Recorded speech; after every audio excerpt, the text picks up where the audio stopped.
Hey, and welcome to the SLO City Together Podcast. Good morning. I tried to change up my chaos. Cadence? Yeah. Not together. Together. I tried to do it Do you different. listen back? Do I to the listen back? podcast? Sometimes. Not often. All right. You? Sometimes. Yeah. How are you? Should we start over? How are you doing today? Happy Monday. Happy Monday. Good Monday. Yeah, we've been off our routine for the past 2 weeks. I don't think we've done a Monday. We have. But here we are today. We didn't. Did we put up the podcast with Chris Davis last Thursday? We need to put that up. Oh, like in so the we form skipped of Thursday because we were going to put the Chris Davis interview on the podcast, but we didn't. Yeah. That was my birthday. Yeah. Happy birthday. There was a prayer thing down at Mitchell Park that we were a part of. Yeah. And thanks. Busy Happy day. Birthday. It was a busy day. 37. 37 years young. How you feeling? This morning I'm feeling good. But are you saying like overall like health and wellness? Yeah. I'm talking. I feel good. 37. You know, I think I am more physically like aware now as you get older. Like so I'm running more. Yeah, you are. Part of that is for my mental and emotional and spiritual well-being, but running more. I still go for like. I opened up the pantry last night and said, "Who ate all of the Cinnamon Toast Crunch?" That's heartbreaking when you open Because it. Jenna, so for my birthday, she bought this big Costco multi-family package. Yeah. And my kids demolished it, and I got like a pinch terrible, out of one of man. their bowls one day. That's Happy it? birthday, Dad. Wow. I had one maybe. So I don't eat cereal often, but when I do, I eat it out of a mug because I'm gonna portion control this cereal. But what ends up happening 3 mugs full. is I go back and fill the mug up. Yeah, I did too. Yeah. So anyway, What was your physical peak? What age do you remember being like, man, I felt good? you know, I did like that P90X deal one time when we lived in Cincinnati. That must have been like summer of 2012. And so I would have been 30. No. Also when you got shingles though? No, that was before. You want to talk about my shingles? We could talk about our pain. No, but I think like I did that. I was running. I ended up working with my dad in construction for like a month. And so I was in peak physical 30 fitness. years old? That was about my peak as well. 30. I'm on a steep decline though. Well, we gotta recalibrate, man. There's a lot that we need to recalibrate. I'm in trying. Our lives. I'm trying. Trying doesn't cut it. No, it does for me.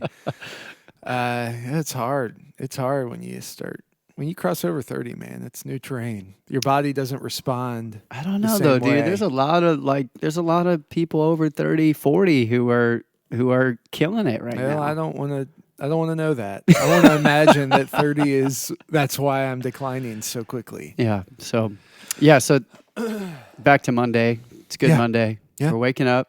Yep. We're focused. What are you processing? What are you thinking in light of everything that we're seeing happening? I don't know the last conversation we had, but yeah. So I think we've dealt in the past maybe 2 podcasts with racism in different ways. I mean, I'm still in a similar place, man. I'm a little bit not a little bit heartbroken. I am heartbroken, and I'm trying to learn and grow. And we did, I think, last night reach a point of mental and emotional saturation. Yeah. Where we had to go, because Blair and I have been trying to read something or watch something, discuss. Yeah. Every night, kids go to bed and it's like, okay, let's share some stuff that we've seen and talk about it. Okay, real let's quick. Watch a documentary. What documentaries have you watched? So the only documentary we've watched is 13th. I want to see that. You need to. Okay. You need to. Right. It was powerful. Okay. And so we've ordered some books. Okay. Starting to read Just Mercy. Yeah. Before we watch it. And then make sure I would read it. We're reading it first. Watching it was awesome, but I was frustrated by how like the details they left out, which I'm not. That's like how how it goes, man. Yeah. That's how it goes. Yeah. But then just reading, Facebook posts, blog posts, stuff like that, listening to stuff, sermons, listening to just stuff like that. We watched a video with our kids and talked to, so it's just been, it's been a constant stream of I'll call it media. That's what it is, right? Yeah. That last night we had to say, okay, I need a chance for my mind to catch up. So isn't it? I mean, it's interesting even with that, even with like consumption of information, trying to learn. There's a need for rest. That's what I keep seeing. There is a need for rest, and we reached that point clearly last night. Yeah. Yeah. Even in the deconstruction, learning all those things. And that's okay. I think that is built into. Yeah. We don't talk about that much, but like the need for complete turn off, get away. Yeah. Go to Montaña de Oro with 1,000 of your friends. Yeah. 30 mile an Dude, hour. we went yesterday. Number one, I almost ripped the bumper off our van. Why? Because with your own two hands yeah, of anger. So we get there, and there are people everywhere, and so you pass that first little thing with the rock the kids like to climb. Yeah. That's shut down. You can't park there. Okay. Right. So you drive up to where the parking is on. When are we going to be done with this? You can't park here. Be quiet. You're messing up my story. Okay. So the part where you start turning off to the sides to park. Yeah. You know what I'm talking about? I know, yeah. And so there are people going both ways, and I get really anxious in those situations. Like as soon as I see the number of people, I start going, should we leave? We should leave, right? We need to leave. And then Blair's like, no, because we packed a lunch. We're going to eat there. And so... Do you guys get in an argument about whether you should leave or not? No, okay. We don't argue a lot, man. Right. And so I see a parking spot, and I'm like, a parking spot. Yeah. And as I get closer, I realize that the reason why the spot is there is because there's just this giant lip. Yeah. And I'm like, I can do it. And I pull in, and when the back tires go off, it's like, cha-chunk. Oh. And I'm like, I'm not going to be able to get out of here. So we go walk. We walk for like maybe 5 minutes. It's so windy. Gravel is hitting us in the face. And we're like, we're leaving. We're going to eat in the car. And we get back to the car, and I try to pull out, and it's a mess. People are waiting. There. So I wish I was there. It's not a great experience. And you hit the bumper on the bottom. Hit the bumper on the way back out, and I couldn't. Then my tire was like almost off the ground, so I couldn't get traction. It was a mess. I hate being in those moments, but I love being with people who are in those moments. You do? It makes my skin crawl. Because I don't know why, but even having you tell that story, there's a joy that brings to my soul. That's good. If I was in the car with you and you were anxious, I think I would, most people would be like, let me comfort you. And I'd probably just poke. Yes, you subtle, would. Yes, you would. Laughter, that annoying laughter, a little weasel laugh. I'm glad you recognize that. Not teasing. I don't know what you're talking about. Yeah, so... yeah, but it was fine. Then we ate in the car. Yeah. Overlooking. So it was a semi-restful day. Yeah, and then we had fires right behind our house. Yeah, I saw that. Irish Hills. Somebody set a campfire. Way to go. Yeah, we were hiking there about an hour before we got the news alert. Yeah. And then we got home, and from our house, it burned an acre. Yeah. Yeah. But I got to watch the helicopters come and dump the water. So. Yeah. So the need for rest. So that was your attempt at resting, which was sometimes restful, sometimes. Yeah. We went to, yesterday, we got on our bikes. We're on this new biking kick. Yep. And we biked to Dick's Sporting Goods from our house. Really? In the wind. Yeah. You talk about hard. Cole cried the last 2 or 3 miles home because it was riding a bike into. It's like one of those birds that you see caught in like and the wind. Just working so hard. They're just staying in the same. And so Cole Did you go Tank Farm? We went Tank Farm. Yeah. Tank Farm, and then uphill. We're on top of the hill. Yeah. Our houses, so everything on the way back is just brutal. Yeah. And in the wind, not for uphill. Yeah. That's tough. And barefoot. Wow. So it was a good day. So you watched 13th. I've got a short in my I'm sorry. headphones Can you hear? cable. Can you No, hear? it's good. I can. Okay. So you watched 13th. You've been reading some things. You I watched watched Just 13. Mercy. Here's where I Where you didn't at? watch Just Mercy. Where you're ordered Just Mercy. Yeah. So here's. So I think this is a hard thing to talk about. Well, let's talk about it. We're going to make some friends or make some enemies. Yeah, the intersection of faith and politics. Okay. And my modus operandi has always been ain't no business for the two to meet. Like church has, and I do for the most part. I believe that. I'll get to the catch-22. Can't wait for that. Like I believe that the church needs to be a place where people from all across the spectrum can come to find hope. Yeah. Does that mean we stay as we are? No. Does that necessarily mean we swap political alignment? No. Does that mean we need to consider the role that politics plays in our life? Yes. And the thing that's getting really hard is what area of our lives does politics not touch? Is there anything? Yeah. And so I'm having a harder and harder time separating political ideology from... Give me an example. Well, I don't know that I want to. So, I mean, obvious rhetoric from, or not rhetoric, we say rhetoric a lot, but like tweets from the president. Yeah. About when the looting starts. Violence. Looting starts. When the looting starts, the shooting starts. You know, yeah, so I would call that wrong. Clear reference to the police brutality in Miami in 1967, I think. And I would call that tweet wrong, and I would exclude that from politics. Politics. But that is. It's a political figure. It is. The political figure. And maybe I guess that's a great example because I think politics has become so polarized that how do you stand in any level of moderacy? Because it gets harder and harder and harder because the president is now tweeting. Yeah. And everybody else is tweeting back stuff and all the time. And you don't know. And here's the reality.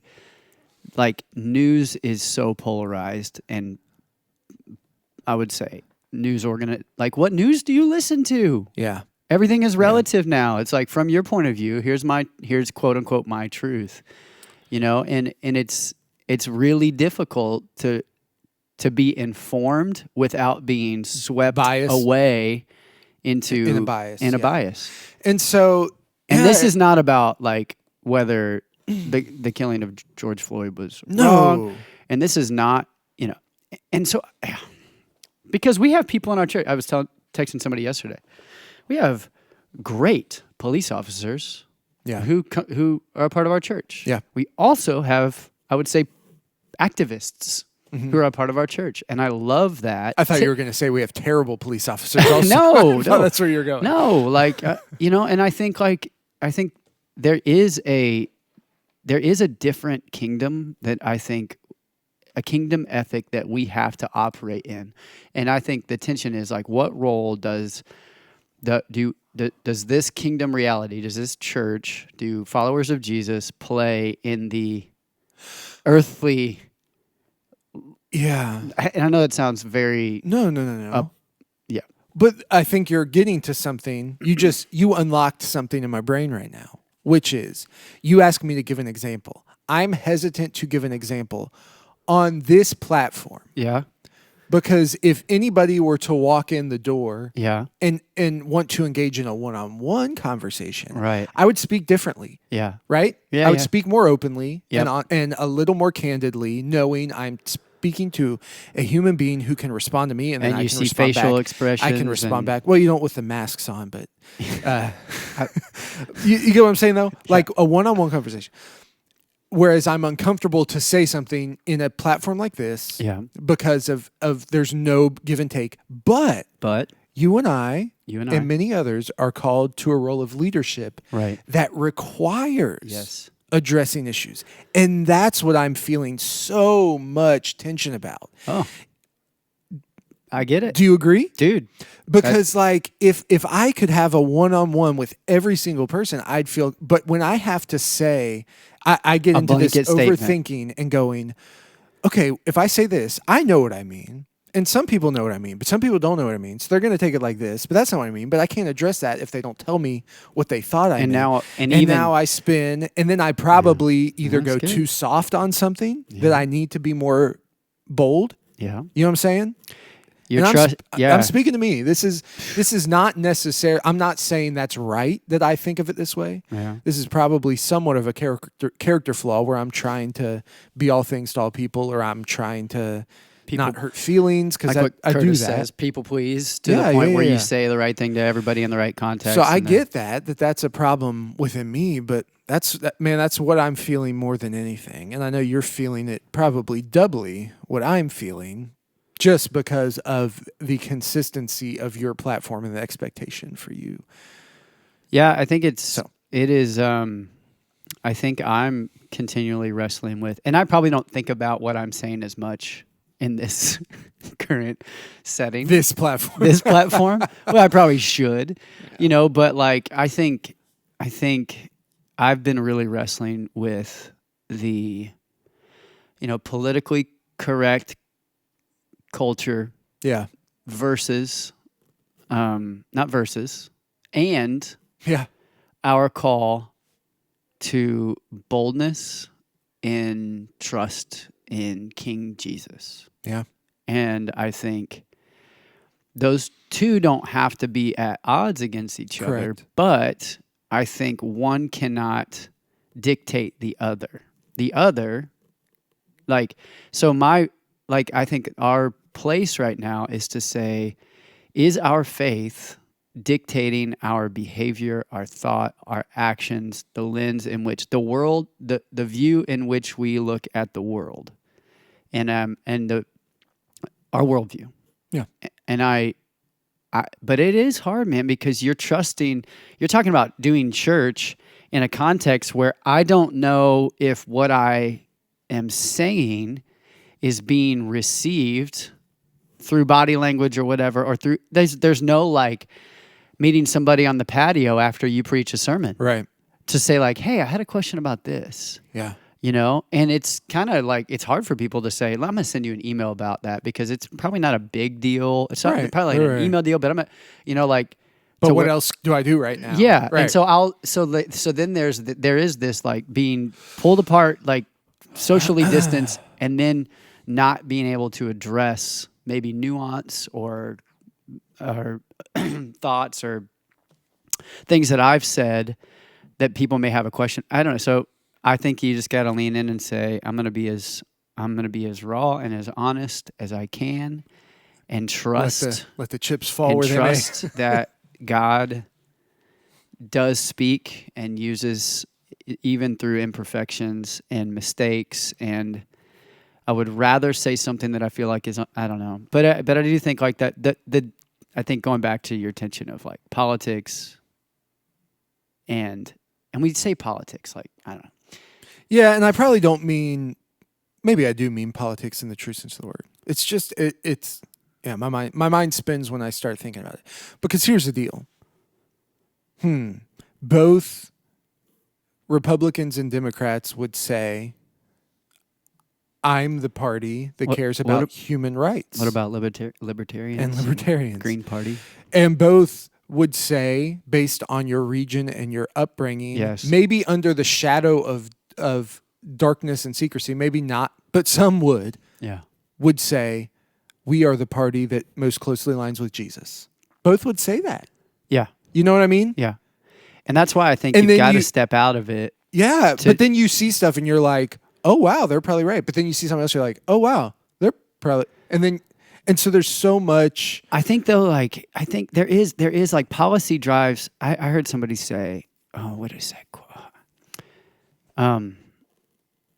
Policy drives culture, like the belief that policy drives culture. And the reality is culture drives policy. You change the culture, you change policy, and I think that's what we're seeing right now. Like the culture has. My mind's not grabbing that. I don't know, but so like people get on a bandwagon and say we have to vote this into reality. And that's the stake in the ground. Like we're gonna, and so vote this candidate, vote this thing. And I this is not a blanket statement. So I'm gonna live and die behind this candidate because he's gonna put this justice in office and he's gonna put this bill into law. And instead, and so all our eggs are in that politician, in the basket of that political figure and that policy being written into law. And the flip side is, and then we don't necessarily like focus on the culture that we're creating in our own lives through our own churches. Yeah. And then, okay. and then, I get what you're and then saying. on the flip side, it's like, hey, we're going to change the culture so that there's this up, and you see that happening. So either politics has figured out how to change culture, or there really is this demand for justice and for equality and for all these things. There's a lot of depth here, and I'm not an expert. I just think how I look at this and how I approach this is like, what am I responsible for? I am responsible for my own self, my family. Yeah. We are responsible to lead and to shepherd like important conversations in this faith community, in this church, to literally bring to be a safe place where people can ask questions, where we can address hard things, not shy away from them, and approach them from a worldview of Jesus is King, and we want to walk the kingdom of God into a messy, broken thing. And does that mean we're going to run up against those two kingdoms? Yes. And is that tension that you're living in? I think that's how I look at it. And so I'm responsible for me, responsible for this. If somebody asks me my opinion, I'm gonna share it. Yeah. I'm gonna lead. I'm not gonna shy. Am I afraid sometimes? Absolutely. Am I afraid I'm gonna get scrutinized and criticized? Yeah. You see me on my worst days. I don't know. You see me on mine. You have pretty steady days, man. You don't like your worst days are sad. Sad in the fact that they're not like that sad. Yeah, just kind of melancholy. Yeah, I run on a different scale than you. It's okay though. Takes all types. So I don't know, man. I do think the church though in this, and we've talked about, has got to lead in these conversations because I've been so proud of some of my friends who are leading in incredibly diverse contexts, who have navigated these waters with grace and are for so long, and now have a platform to be able to really point to Jesus in this. There were 3 churches in New York that came together: Renaissance, Epiphany, Brooklyn, and the Gathering, Harlem, and had a walk down the street, protest, march, where their signs were love, justice, and mercy. And to know justice, KNOW, is to know Jesus. To know mercy is to know Jesus, and pointed to Jesus. Talked about the issues, right? Talked about the brutality. Talked about the division. But in that, pointed to Jesus. And I think that's a tension that we cannot break. Like, we got to lean into that. And I don't know. Where does Jesus meet the justice system? Yeah. I don't know. Yeah. What did he do? Yeah. He's a man unjustly tried, in a corrupt system. And I'm rambling. So save my rambling. No, I am no savior of that today. But it is important to rest. It is important to rest. Let's segue. Okay. To upcoming. Yeah, let's talk about this. Upcoming is tomorrow night. Popsicles on the patio. On the patio. I think I just lined it up on my phone while we were talking here. Thursday at 5:30 Central Standard Time is 3:30 our time. Central. Yeah, yes, 3:30 our 3:30 our time. So on 3:30, I'm going to be doing a Zoom call with my good buddy Curtis Gilbert. pastor in a church in St. Louis. Cool. African American man. We've been to Haiti together many times. He is a stud, loves Jesus. It's going to be a really cool conversation. Great. Sunday. Jordan. Jordan E. Gallagher. You got it right. Jordan E. Gallagher. Earl. No. Edward. Why would you? Jordan Edward. Nah, Eric. Way more That's plain. such a weird it's a letdown, middle name. I know. Jordan Eric. It's like I know. Jordan. I know. Fred Gallagher. I know. It's a first. Eric is a first name. Yeah, it is. It's not meant to be a middle name. Who's Eric?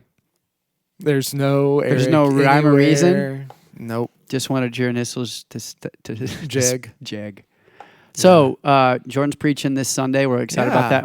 Starting a new series. How are you feeling about it? Excited, but I'm a man of great anxiety, and so it's just it's been a while. And so just the muscles are getting loose. I get it in preparation, and I'm excited though. But yeah, I'm excited too. We're gonna start walking through the book of Philippians, which is an incredible book. Timely. It's a letter of Paul. It's special. It's different, special, cool, and I'm excited. But Are you gonna wear a collared shirt? So I would not accept you gotta wear the microphone. Mic. You gotta wear the mic. Yeah, so yeah. I feel a little bit disingenuous about it because I'm not. I haven't. Have you thought about that? Which is you funny, thought about it? Which is funny because I have worn until before moving to California. I wore a collared shirt every Sunday for every week of my whole life. Really, I just don't have good T-shirts. So I went to, somebody gave me a gift card for my birthday, and I bought 2 plain T-shirts. From? CCS. What's that? Central Coast Surfboard. Oh. Yeah. It's down there. They got their windows shot out by BBs. Yeah. Some 14-year-old kids. So we're starting a series called Rethink. Yep. Give us like a well, preview. And that's the only challenge of it. Don't feel like you have to set it up. No. Is the first chapter of Philippians is so I'll talk about this on Sunday, but Philippians is full of these like all-star verses. Oh yeah. Like these little, T-shirt verses, man. And so the one that happens in chapter 1, to live as Christ, to die as gain, that is a platform for which Paul is encouraging a rethinking, but it really comes after that. And so it's just kind of an examination of what the value of living and what the value of dying is, but more than that, deeper than that, he goes on to talk about living a life worthy of the gospel. And so I think that's the opportunity for us to rethink. Now, the challenge is a lot of that talk will come after chapter 1. So we'll be setting up kind of a platform at least to rethink. That'd be great. So I'm excited. I'm really excited. I might go back to T-shirt though. Now you got me thinking. You should just wear a collared shirt. Thanks. Be nice. Yeah. We're in the works to bring Meryl Loy into lead worship. That'll be cool. So that could be exciting. If not, it'll be me. And got an exciting week. I feel like tide is turning. Things are shaking. Things are moving. We might announce a worship night happening. Yeah, we're gonna try. We're not going to lean away from hard conversations, but we are going to be filled with hope. I think that's important in this season. You can be downcast and still remain hopeful. And that what I love about maybe something I get to preach on. It is what you will get to preach on, yes. Is the difference between feelings of happiness and a deep residing joy that we can be rooted in. And I'm excited about that too. So I think people are going to love listening to you. Yeah. So we could get on a topic. I saw a church met yesterday, and I just had thoughts. So we could talk about that maybe for another time. Okay, sounds good. Awesome. Well, we love you guys. Miss seeing you. Love you too. Hope to see you soon. Yeah. In a couple different ways. Well, tomorrow night, 6:30, swing by, grab a popsicle, wear a mask, eat a popsicle. Without the mask, then put the mask back. See a friend. Yeah. It's a weird time, dude. Yeah. All right. All right. Good? Yep. Peace. See ya.